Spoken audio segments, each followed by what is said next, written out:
Today I'm joined by a former Gamecock women's basketball player and now current coach and my good friend, Khadijah Sessions. How are you doing today? I'm good. How you doing? I walked downstairs to get my breakfast and she's sitting at the table. She's like, hey, yo, come sit with me. I'm just like, what? Right. Eating breakfast across from Diana Taurasi. That's the GOAT. Crazy like, experience. What?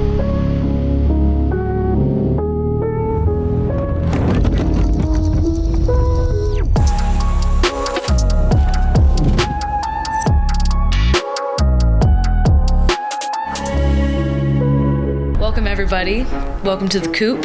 I'm your host, Olivia Thompson. I am super excited to be starting this journey with you guys. Feels like a long time coming, and I'm super excited to see this vision come off the ground. The purpose of this podcast is to highlight the behind-the-scenes people at this university who you might not see a lot, but have huge, impactful roles, who I also have personal connections with, and I want to share it with you guys. Welcome. It's going to be a great time, and I'm very excited to get started. Hello, and welcome back to another episode of the Coop, the show that celebrates the past and present sung and unsung legends of USC athletics. Today, I am joined by a former Gamecock women's basketball player and now current coach and my good friend, Khadijah Sessions. Welcome. How are you doing today? I'm good. How you doing? I'm doing great. I'm very happy to have you on. I'm excited, man. This is pretty cool, and I'm actually glad that they chose you to do this. And, you know, just watching a couple of episodes, I've just been like, oh, man, this is pretty cool. No, it's awesome. Yeah. I appreciate that. Yeah, I have a really good time doing this. It feels really good to be able to give people more insight about you guys and just everyone, like some amazing people that make up this program, and the women of USC. It's just very important people. So how do you feel going into your second season of coaching? I feel great. I mean, you know, still learning my way around and trying to, you know, put a stamp on, you know, my role as, you know, because it's a lot of coaches. But it's been good, man. It's been fun. I'm learning a lot from all the coaches, and especially from Coach Staley. And just watching the girls just grow throughout year one to year two, you know, it's been cool. So my second year has been a lot more, you know, serious, focusing on different things, different aspects of the game. But it's been fun. Yeah. How do you see your role changing from your first year to this one? First year, it was just like, you know, just come in and try to learn the system, learn how to be a college coach, which I'm still doing each and every day because there's always room to grow.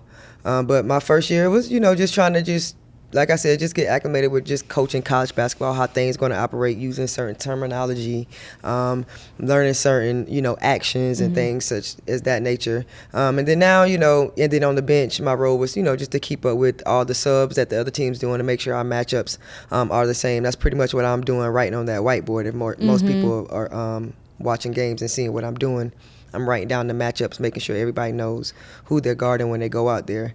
And this year, I'm just taking a different role and just doing, you know, we have coaches meeting and coaches ask, you know, for certain things. And I'm just making sure, you know, I can bring her certain things. So just being more detailed during the game, writing down different things that she's looking for. So that's kind of been the kind of change because I'm doing more of that, just really watching the game. I'm not jumping up as much and things. And people are like, oh, why are you not doing this and that? That's a lot more work I'm doing from year two to year one. So I'm sitting down a little bit more. Yeah. Something I really appreciate in you, and I think the players definitely appreciate as well, is how involved you are on the bench. Like, I mean, I hate to talk about this game because, you know, it's a hard moment, but it's also a good moment for people. But Lay, during that Iowa State game, or not Iowa State, who's the game? UCLA. I'm so sorry about that. Where, you know, she was having a hard time that game, and she was on the bench for a good part of that game. But you look over there, and you're next to her, you're in her ear, and you're like that with everybody, really. Like, I really appreciate that in you, and it's a special thing to see. And like, as I think you're like an ultimate player's coach, because you've been there, you've been in those positions, and sometimes you just want a coach, you want someone in your ear talking to you, keeping you up. And then you saw her the last game, she's up, she's back to her normal self. So that must feel really good to you to be able to be a mentor for those people that you've been a mentor for really since you've been coaching Lay since she was in the fifth grade, right? I've been knowing Lay for a very long time, but just mentoring, you know, kids is just something I have a passion for. It doesn't matter the bigger the name, the smaller the name, whoever you are, just whoever I'm in contact with. Most people know that I'm gonna, you know, lead lead them, just through life in general. And, I know as just being a former player of, of the game, knowing the struggles you have as an athlete, as just a player, just being a big-time player, always being hard on yourself. And, you get in times like, Malaysia had in the UCLA game. And, you understand it. We're coaches, players, you're frustrated. Coaches, you're frustrated. I've been blessed to do both of them. And, I kind of know how to go about things and what I would want somebody to do for me. So I kind of give that back to them as much as I can. So I try to be a player's coach as much as possible, but, also be that, that hard one as well. But, I just try to do my best in whatever I'm doing. So I love, mentoring. I've been doing it pretty much since I was about 15. I've been, taking care of younger kids and, just having a knack for kids and knack for younger people and a knack for mentorship and, things in that nature. So it's just part of my nature to do some stuff. It's like an instinct for me. Yeah, and that's extremely important and needed on teams. I mean, I know everyone appreciates it. And something I like about your coaching style, and I picked this up from training, is you coach every player pretty much the same. You have the same energy for everyone. It doesn't matter your age. It doesn't matter your skill level. You're going to coach them and talk to them the exact same. And I love that. I love how genuine and just like authentic you are in that. Because a lot of people will try to alter themselves. And I mean, it's good. Sometimes you do have to alter your coaching style for players. Of course. But in the grand scheme of things, you're you with every single person you coach. And I appreciate it. Of course, man. I mean, I just think life, I'm pretty hard. If most people will know, I'm hard, but I'm also understanding. So I get it. I get everybody's pretty much personality. I kind of mesh with all of my kids' personalities, from some of my kids that's in the pros and some of the kids that's still in elementary school. So like you said, I treat everybody the same way. I just think everybody should be treated the same way. I love up on the janitors. I love up on, some of my favorite people are the workers that's in the CLA. I had game rituals with them. Like I just think everybody should have the same respect, just in life. So I kind of carry that into my coaching style and my training style, just my things that I believe in, how you should treat people in general. So I just treat everybody the same way. I love up on all of them. I give them tough love, but that's what I love to do. Yeah, I love that. That's very special. Before we talk more about how you're doing right now and what you're doing in your life, I want to take it back to the beginning when you first started to play basketball. How did you get into the sport? Being a younger cousin of a lot of my cousins, one of my favorite cousins, Shanquilla Hudson, she was somebody I always wanted to be like, and she was playing basketball, and I'm just like, I want to do what she's doing because I want to hang out with the older people. I'm young. They always leaving me behind. And it just was like, I just want to be like her. I just want to be like her. And she was playing basketball. So that's kind of what made me play basketball, is just wanting to be like my older cousin. So yeah. And being from Myrtle Beach, being from South Carolina, was playing for South Carolina always a goal of yours when you realized that basketball was something you wanted to take seriously and go to the next level for? No. I had no idea about South Carolina basketball at all. No, not even a little bit. Actually, growing up, I didn't watch too much basketball. They didn't have women's on as much as they do today, which thank you. I know. God for yeah, that. It's amazing. Like, it's so good. Like, you could turn on TV and really watch women's basketball or some type of women's sports every single day. And that's changed. But, I didn't watch a lot of basketball growing up, but as I got older and got better, I had to start paying attention. Oh, well, this may you're gonna be one of these people one day, so you got to start paying attention. And I just always was an Ivory Ladder fan growing up, so I was a big Tar Heel fan. I just wanted to go I wanted to play for the Tar Heels. I wanted to go to UNC. That's during my middle school stages. I'm just all in love with UNC. But as I got older and started, really watching the game and studying different things, I'm like, man, I just want to go somewhere I fit. And it just happened that I fit. It felt like family. Yeah. As soon as I got on campus, and I tell people all the time, South Carolina probably was my worst visit. Really? Yeah. How so? Tell me about that. It was a bad weekend. I got my wisdom tooth pulled out a couple of days before coming. The team wasn't it wasn't nothing fun to do. I came when it was cold. Really, nobody wanted to do anything. At the same time, South Carolina wasn't what South Carolina is today, of course. So it was kind of just like blah. I kind of basically just, went around campus, talked to the team maybe like once, maybe twice. It just was like, just eating with the coaches. I was really spending time with Coach McCray, Coach Boyd, Coach Darius, and, Coach Staley and my mom. And it was just like, but it was just like a blah visit. It was nothing fun about it. It was nothing like cool about South Carolina. But one thing I'm big on is a family feeling and how you make me feel. And the coaches made me feel good, and it made me feel like I'm supposed to be here. And I felt like playing under Coach Staley, she was gonna make me feel like she was family. And I'm big on family and loyalty and love. And that's kind of what I felt from the coaching staff, outside of having like I said, the worst visit. But that's huge for me. And I kind of instantly knew, like, as soon as I left, I'm like thinking to myself, why would I come here? Because it was what I just said. I'm just thinking to myself, like, maybe you should. So just made a decision, got up out of class and called and commit. I didn't even tell my mom I was going to do it. Yeah, I just got up out of like social studies class, actually used the bathroom, and I'm in the hallway. Coach Staley, I'm sounding sad because I'm like surprising him. I'm like, man, I don't know. And then I told her, and it was, it was cool. It was a cool moment. It was a cool moment for me. That definitely is. Yeah. And it's cool that you just had that gut instinct about it. Yeah, it definitely was a gut instinct because, trust me, like, this wasn't on my radar. Yeah, at the top absolutely. of this. But then, like, just looking at the big picture, you're from South Carolina. You're in that point guard role, in the position to play for and be coached by one of the best point guards of WNBA history of women's basketball. So that's super special. Was she the coach that recruited you, or like? No, actually, rest in peace, Coach McCray. Coach McCray was my recruiting coach. We had a really big connection. She called me all the time. We talked about a lot of things, and we had a special connection here because she recruited me here, and we got here. So that's kind of what got me here. And then, as I said, like, just meeting Coach Staley and getting to spend the one-on-one time with Coach Staley on campus really changed the deal. And that's why I wish a lot of kids would just kind of just go to some places and kind of get a feel for coaches, because, like, my experience, I never shy away. I never not tell kids the truth about my experience, especially if they ask me. I tell them the truth about all my visits and how I got here. So taking a visit and meeting a coach and really seeing who your staff is going to be is humongous. It's huge. It's a critical part of your decision, and I hope a lot of kids understand that along the way. That it's really special that you had this visit that it wasn't as exciting as some of your other ones might have been, but you felt it. You felt the realness of it. And I mean, that's something that people talk about when they mention Coach Staley.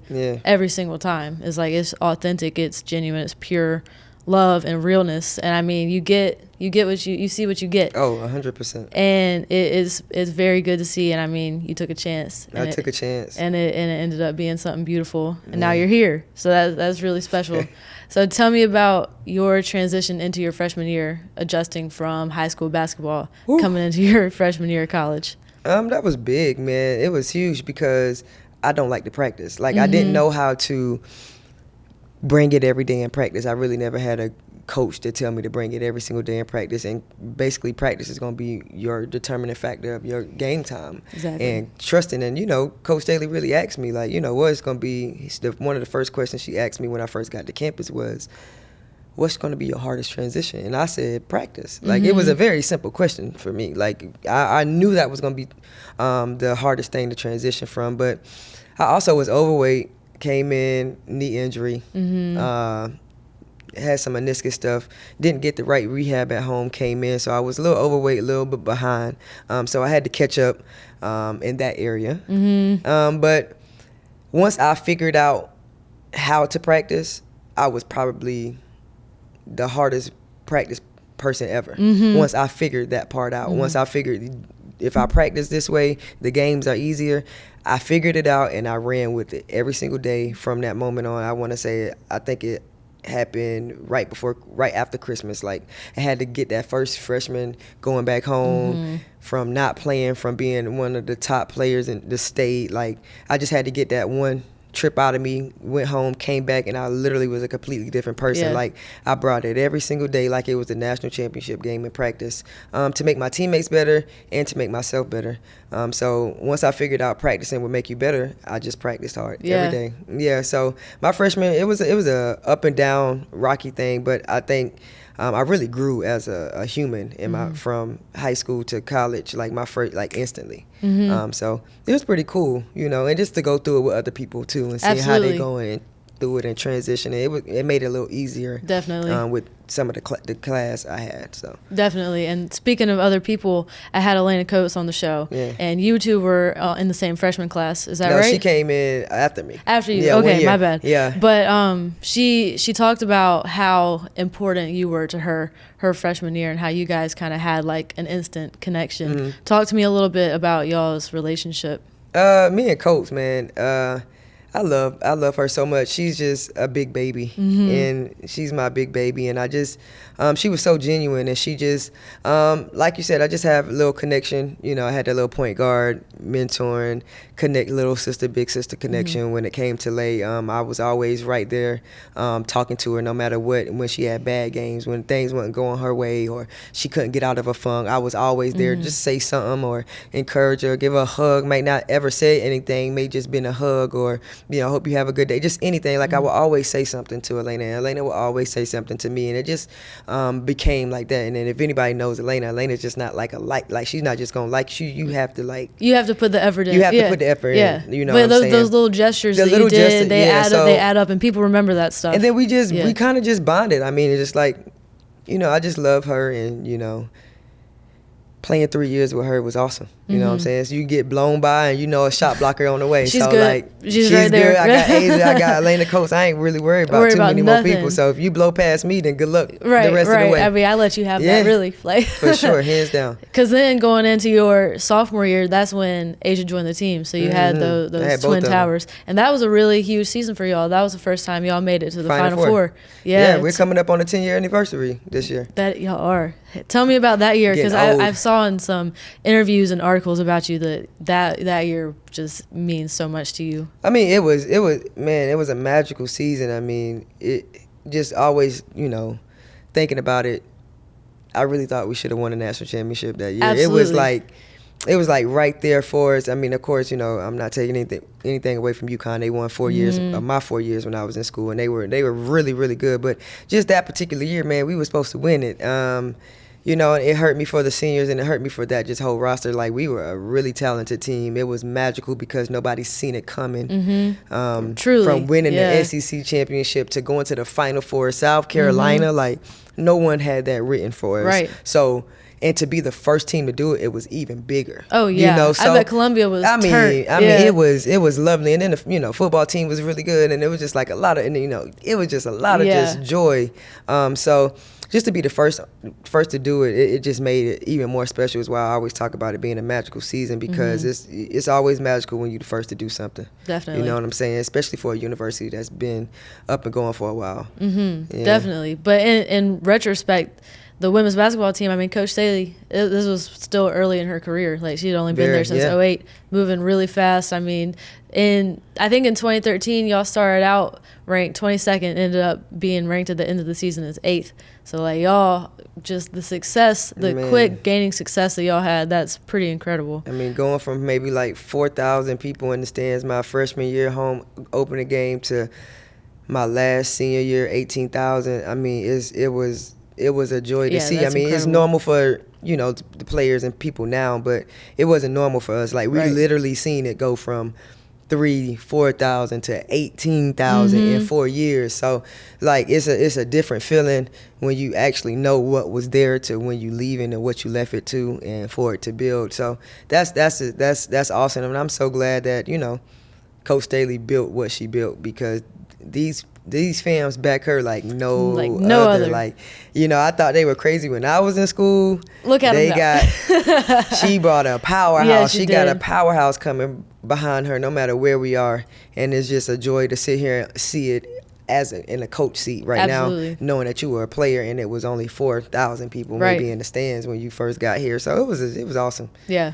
absolutely. Yeah. Something about that your sophomore season that stood out to me was that game-winning free throws you had against Texas A&M.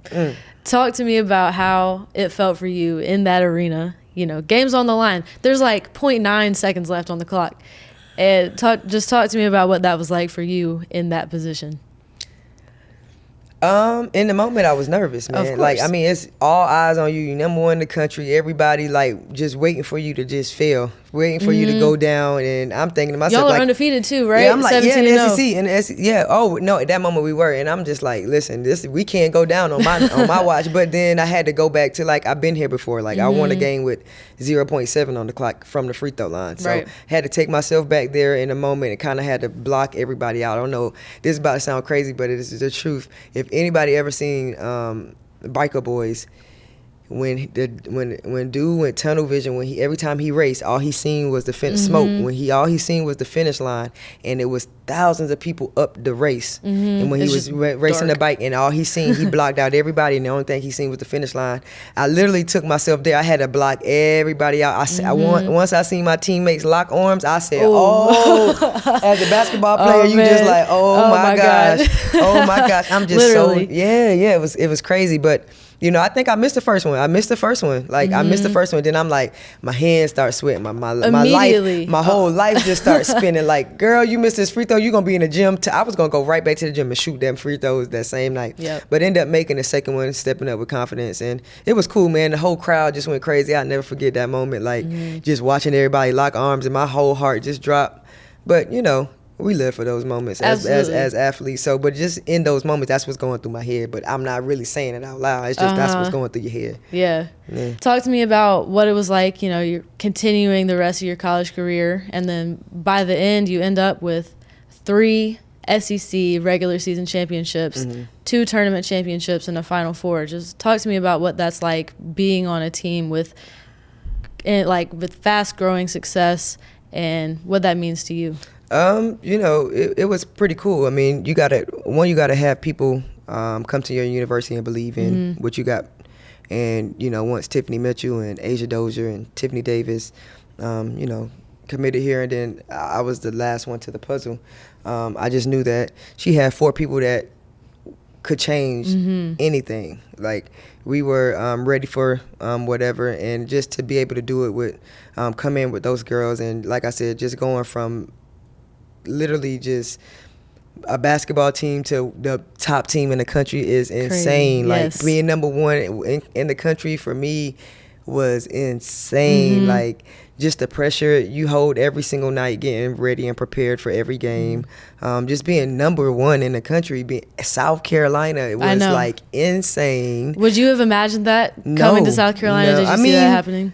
I didn't see it happen. I did see us, you know, changing the program and, you know, get it going. But to get it going from that to that in 4 years it's incredible. And I don't think people, you know, realize it or talk about it as much, you know, because of what's going on now. Exactly. So they kind of leave out and block out the part where it happened and where it started. And most people that's watching South Carolina basketball now don't really think it started with Asia Wilson. Like, if you really think about, people like just go straight back to Asia Wilson, but you got to go further than that. You got to go back to Khadijah. You got to go further than that. You got to go. We can even start with, you know, Ashley Bruner, Markeisha, absolutely, Alicia Welch, Ellen Ibiam, like Sanchion. Like, you can even go back to that because they got they got to Sweet 16 right before we got to school, which was like, for me, was a booster. Like, oh snap, this school can go to the tournament. Absolutely. This school has what it takes to do something. We could do something. I knew we had to live up to something. We made it to the tournament my freshman year, but I think we got beat like right away.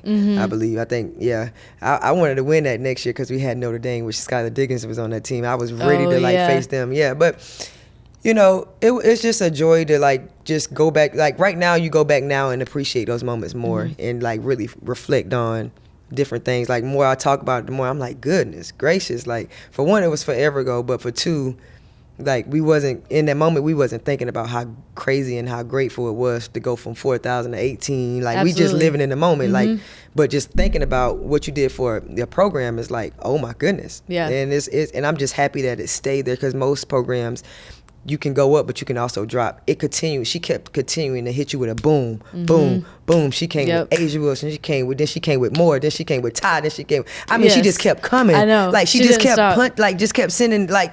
And it's still happening. Right and left jabs. Yes. So I'm just like, yo, this program's never gonna stop. Right. As long as she the head coach, like, it's never gonna stop. She has the recipe now. She people get it. Players get it. Like, coming to South Carolina is a winning school. Like, regardless of what you say about us, you got to say we win. Absolutely. You can talk about whatever you want to talk about.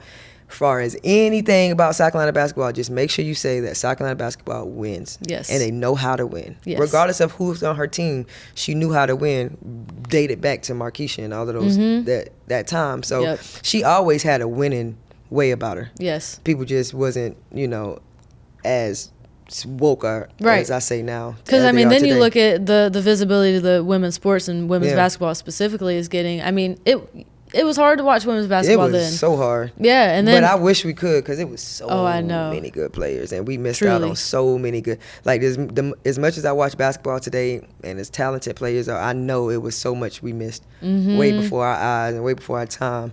And I wish I got to see Coach Staley play more. Oh my gosh, I know, right? You know what I'm saying? That would have been even cooler to, just watch her play. Yeah, it is a beautiful thing to see how women's basketball has transformed, even since, I mean, when I started playing college to when I graduated. It's how fast it happened. It's a different level. And then you see the All Women's Sports Network coming out, Whoopi Goldberg, shout out to her for doing that. That's it's cool. Amazing. It's beautiful. I love it. I mean, it's amazing how the game has evolved.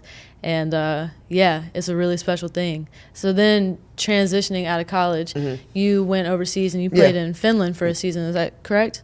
Yep. Yeah. Well, not the whole season. I got hurt, but I did go over there. What kind of injury did you have? Yeah, I ruptured my patella. Man. And I had messed up my meniscus all in the same knee. I think this is probably about my 8th game, 9th game. Really? Yeah. I actually was over there killing, too. I bet. I ain't even going to lie. I was over there killing. Yeah.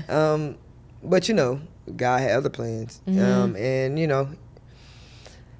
that was tough for me because I loved the game, and I was feeling back to myself. I was scoring again. I was just feeling like really unstoppable. Like I was really good. Like I came out of college not scoring, and people believe I couldn't score, but I went straight from people not believing I could score to averaging 30 overseas. Wow. You know what I'm saying? So like in facing some of the same people I faced in the SEC, like we're all over there together. You know what I'm saying? So like it is not like it's like terrible competition. I'm still playing the same people I was playing in college.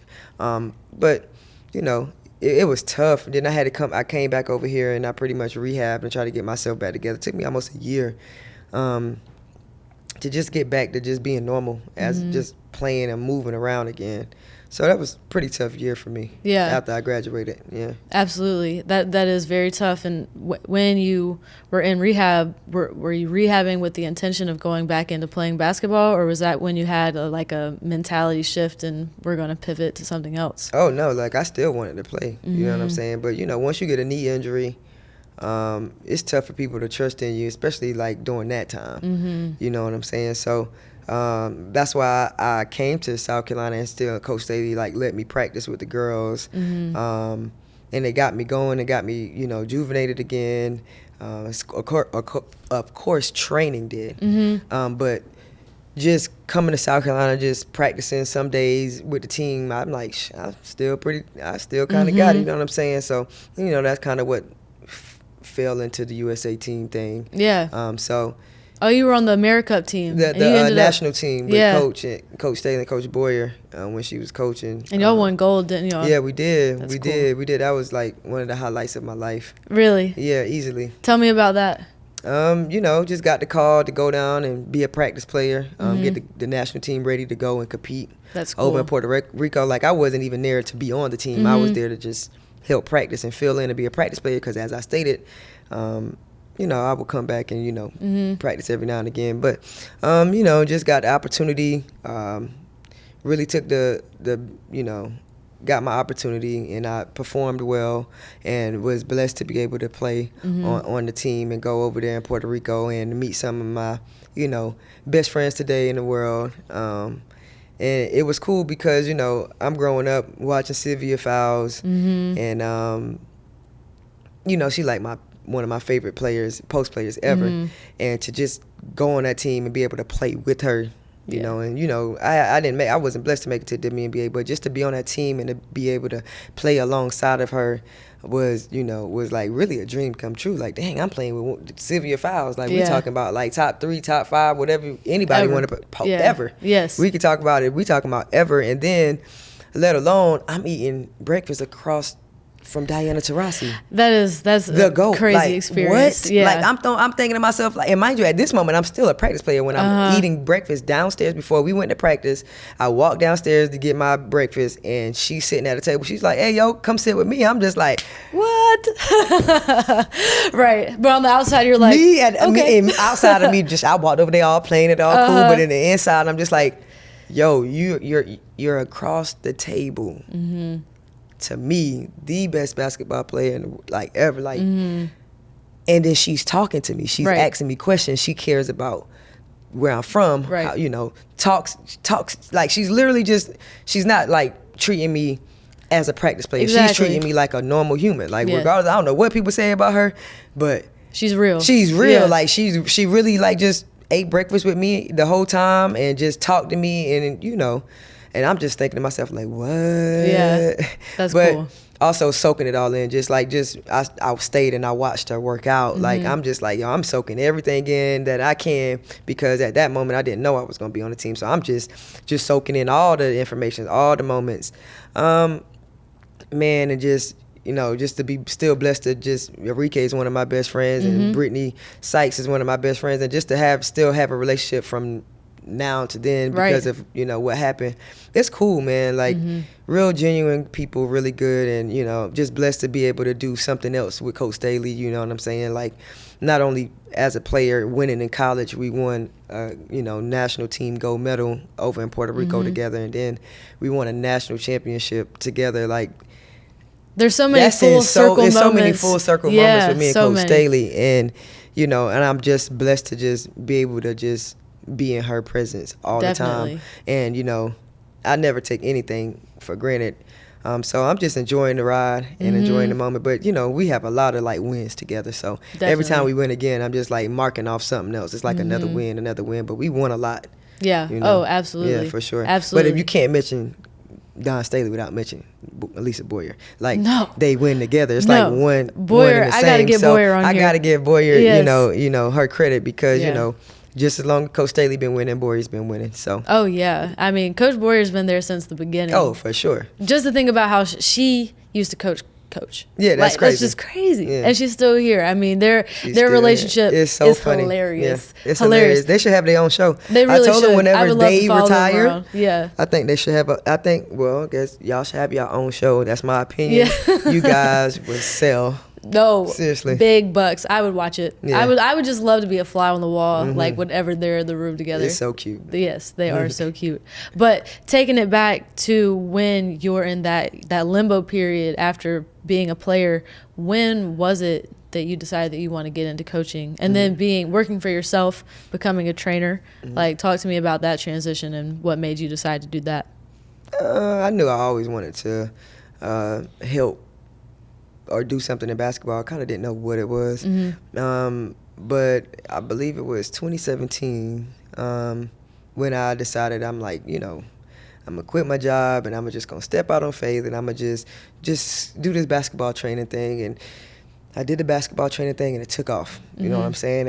And, I trained because I really didn't have a trainer growing up. Like, and I know that training can get you to where you're trying to go. When you really put the time in and the consistency, you can really change a lot. So I just want to be able to help as much as I can to the kids and give back, just being and doing things that I've done, going to college, just simply going to college. Right. You know what I'm saying? So I just wanted to do something different, but then I got into not only training. Training is one thing. Coaching is a whole different ballgame. Yeah. You know what I'm saying? Like, training is, can you build somebody up to be a good basketball player? Coaching is, could you take this person and teach them the game and teach them how to play the game and maneuver them through things and all kind of things. Coaching is a little different than training, but I figured I was pretty good in both. Yeah, absolutely. And then I'm just like, hey, asked, one of the staff members, can I, I knew they had kids, and I'm like, hey, can I go and, your kids play, can I go and try to get in with them and do it like that? And I kind of got in that way with coaching here in Columbia around, kind of stepped in as an assistant coach and just helping the kids and just this, that, and the third. And then it turned into like, hey, I want my own, let's do my own thing. I'm pretty good at this. I think I know what I'm doing. I was assistant, then boom, got my own team, and then just start having my own team since 2018. Yeah, so I've been coaching. I've been on the boys side. Yeah, you were. I was on the men's side. Yeah, I was on the boys side my whole entire coaching career. If people don't know that, until I came to South Carolina, that's when I first started coaching women. And all my male parents, my boys, it was like, how are they going to take your coaching? How are you going to coach girls? How is it going to work? And I'm like, it'll work. I'll figure it out. Trust. I'll figure it out how to do it. But exactly. Because they knew she do not play. I know how girls are going to respond. But it's been fun. It's been a really cool transition to see how you connect with the men's side and the women's side. And to me, it's almost it's the exact same. Of course, I'm a little bit more calmer with the girls than I am the boys. But it's all the same. Yeah. It's all the same to me. Yeah. But. Yeah, getting into coaching was pretty fun, pretty cool. I'm so glad I did it when I did it. And, Yeah. How does it feel to build a community like you have in South Carolina or in Columbia specifically? Because just looking at South Carolina, the university right now, you've got Joyce, you've got Ash, you've got Lay, you've got Colin and Cam. That's 5 people that you've grown up or that you've seen grow up and trained. How does that feel for you? And there's tons other. I trained some with Tajay. Yeah. And just many others. But how does it feel for you to be building that community here? It's pretty cool, man. I'm actually proud of all 5 of those kids that you said and all the other kids that I have out there. But it's pretty special to me because those kids are from South Carolina, maybe outside of Cam, but he's been here long enough. These kids are from South Carolina. I'm from South Carolina. To play at South Carolina, give the university stars and talent as those names that you name, it's big time. And, I knew those kids were going to be special. Did I know they would come to South Carolina? Absolutely not. Not one of them, I believe, was coming to South Carolina. Really? Yeah. That's seriously, crazy. I really believed all of them wasn't Well, Cam was about to not. Cam was definitely not coming here. I Yeah. definitely didn't see Colin, but then again, if I knew if the SEC if South Carolina offered him, he would come. He's a homebody. He's a homeboy. He loves his family. But the other 3, I had no idea. But I'm actually glad they made a decision. And just to watching them since they were in 5th grade, 6th grade, and just watching them now in college, it's crazy to me. I don't talk to them about it. I never really bring it up much. Maybe me and Lay talk about it every now and again, or I'll bring something up to her. But I kind of just let them be and kind of just soaking the moment in with them and enjoying the moment as I go with them, as I did when they were, coming up. Yeah. Just enjoying the moment, always giving advice, still doing the same thing today, but just watching them. It's a beautiful thing. I still, I'm still calling Cam and Colin all the time. I'm on top of those guys. I want them to do good. They playing right now, and they better be. The game just started, and they better be doing what they supposed to do when I turn that camera back on. So for their games, do you send them a little paragraph after their games and stuff, or you kind of sit back and let them do their thing and let them come to you? Because everybody, all of my clients, all of my people would say, this girl would send a message, a paragraph, no matter what it is, before, after. And, most of them don't reply, but I know they read it. I know they read it because next time they see me, we write on topic, we write talking about it. But I'm always sending them paragraphs, or I'm always watching every motion, or whatever I got to do to keep, I'm consistent. Whatever I was when I first met you, I'm going to still do it to today. I don't kind of knock, I may lose some of my other kids here and there, but I'm on top of these guys all the time, and I'm always checking on all my guys. I got one at Francis Marion, Horace. I got, like you said, Tajay, still in touch with him. I'm just sending. I send messages all the time to all my kids. So, just to let them know that I'm still here, and whatever you're going through, I got you. Yeah. Yeah. That's a special thing. I mean, I think it's great. And I mean, just the community, I think that's a big thing with like just the South Carolina program, and then the people that come out of it. It's just we feel that family sense so strongly that we just want to make everyone else around us feel that too. So the way you've been able to build up the basketball community around here, and then just another full circle moment, having them come back to the university is really special. So yeah. Man. What are you looking forward to the most this season? Tampa.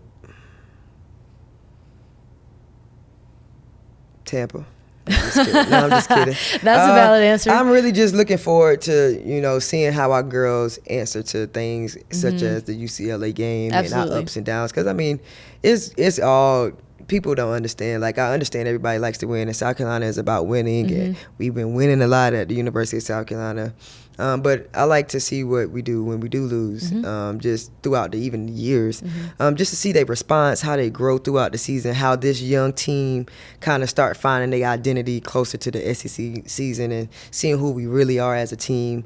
I'm excited for that part when we start, finding our identity, who we are, and just gelling like on all cylinders. Like I like the process. I like the ups and downs. People don't like it. I do, because every day is not going to be pretty. Every day is not going to be the best day or the best game, but if we could just fight it and just get better and grow throughout the season, I think that's what I like to live for and look forward to, just every day how we grow as a unit, far as from the coaching staff to the players, and then when we gel and come together, like I like to see the whole process through it all. Yeah, absolutely.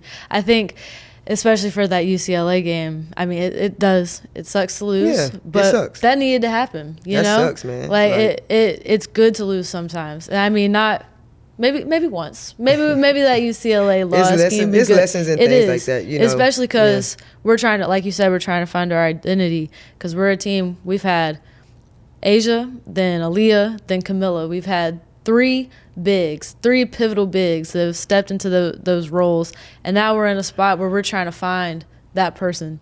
So navigating through that can be difficult, but having a loss like that teaches you a lot about yourself, and I mean, y'all will be fine. I mean, they answered to the loss, and that's all I want them to keep doing. Absolutely. Is answering to whatever happens, because it's going to be ups and downs. Like, I don't think it's like we were only the 10th team ever in history to do that. So that's not every day you have, you don't win championships in November. Right. So you got to keep that mindset, keep that thought, and just keep going, keep fighting, stick together closer than ever, and just get back into the lab and just grow. Like just get better. Yeah. And like I said, that's what they did. They focused in and they got better from that one game. Yeah, absolutely. You could see it. It was very, very visible. Yeah.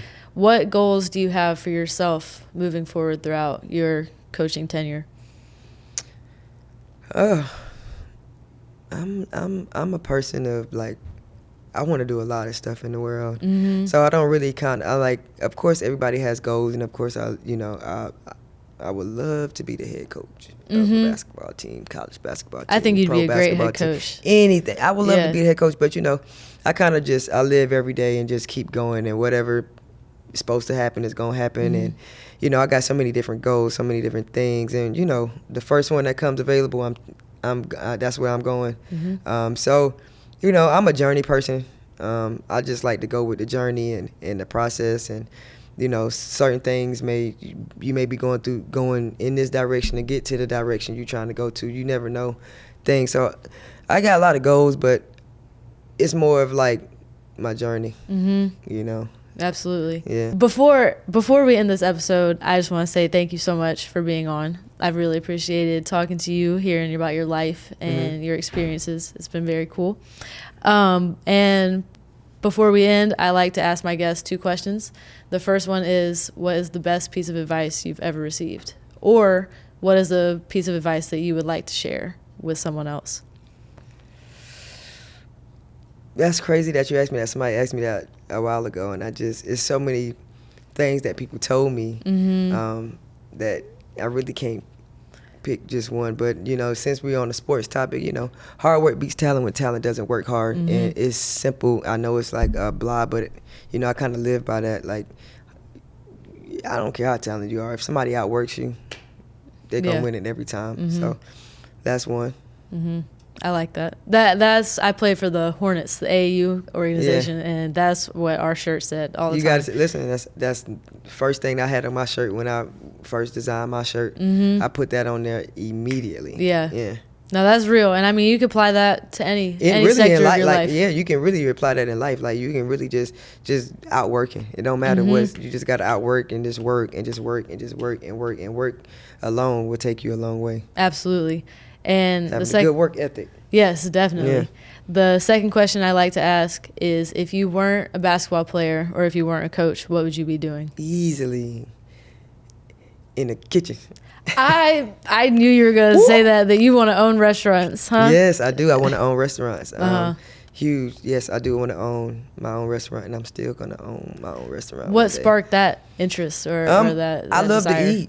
Like, it's really Simply simple. put, I love to eat. And then, like, you know, growing up, I was always in the kitchen. Like, if grandma or somebody was making food, my other cousins outside playing, somebody watching TV, one person on the game system, I'm in the kitchen. Like, I'm in the kitchen learning how to do this. I want to test the food first. Like, that's what type of person I want to help clean up. I want to help crack the eggs for the cake, like just little things. So just growing up, just wanting to do that. And then that was my major in college, you know, HRTM. So I really took this like cooking thing serious. I am still taking it serious, but basketball is just right beside it. Right there. We're just a little busy with basketball right now. Just a little busy with basketball, cooking, but I'm still right thinking there. about food. Yeah.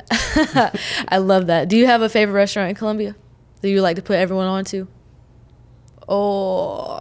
Actually, I don't really think Columbia has really good food. And people are going to like... I disagree. People going to like not agree with me, but I just don't think we have good food here. I mean, we have... You got things you can eat. Halls, of course. You know, you go those places. But I'm talking about, like, we can go to Georgia. You can go to Florida. You can go to, like, many different places when you go out of town, but you come here and it's just like, oh, where do y'all go? The first 3 places they name: Hall's, Ruth's Chris. Like, are you into like ethnic food? Who? Are you into ethnic food? Because I could go on and on right now. Oh my goodness, man! I don't know. I think the best food in Columbia is the food that you cook in your house. Okay. Well, we disagree there, but that's all right. Do you cook? Not right now. It's sometimes. No, I don't cook right now. I don't cook right now. You're busy. I am very busy. And we get fed like 3 meals a day. Honestly, you do. You get. We don't need to It's cook. Luxury life. It really is. college. No, Yeah, it really for is. sure. It really is. I miss that access. It's It's easy. It's hard. It's right there for you. Yeah, no, it's so nice. It's so nice. Well, I've really appreciated having you on. But before we go, for real this time, as y'all can see, I've got some new art in the studio from my man, the Chicken Man, Ernest Lee. And these will be rotating out every episode. So if you see something you could like, they're also up for commission. So if you see something you could like, you can buy it from this episode. And I'm not really an art dealer, but you can comment, I guess, or hit me up on Instagram or anything, and you can buy these pieces from the Chicken Man, and it goes directly back to him. So support a local artist. I'm trying to get more art in here and just, build up the community. So yeah. And Khadijah, thank you so much for being on. It was an honor having you here. And again, very happy to talk to you. Thanks for having me. Best of luck with the rest of your season. I'll be definitely tuned in, be at the games. So yeah, thank you. W's in the chat. Go Cox.